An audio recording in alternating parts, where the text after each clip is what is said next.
Hi, welcome to the Richard Kabili YouTube channel, and for today's tutorial, I will be teaching you on how to enable and disable 2-finger swipe left item name basic gestures voice control on iPhone X. But first, kindly subscribe to this channel and don't forget to hit the subscribe button and the bell to notify you for the new updates. Let's start.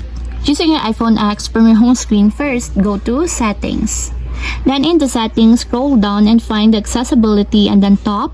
Then in the Accessibility, scroll down again and go to Physical and Motor section and then tap the Voice Control.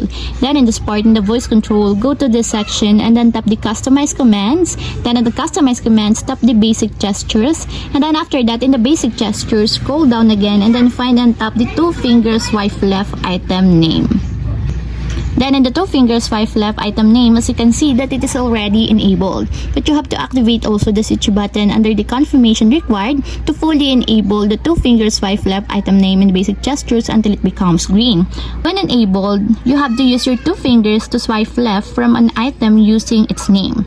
And if you want to disable or turn off, just tap again the switch button just like this. And that's it, we have successfully enabled and disabled 2-finger swipe left item name basic gestures voice control on iPhone X. If you have a question, kindly comment down below and don't forget to hit the subscribe button and the bell to notify you for the new updates. And thank you for watching!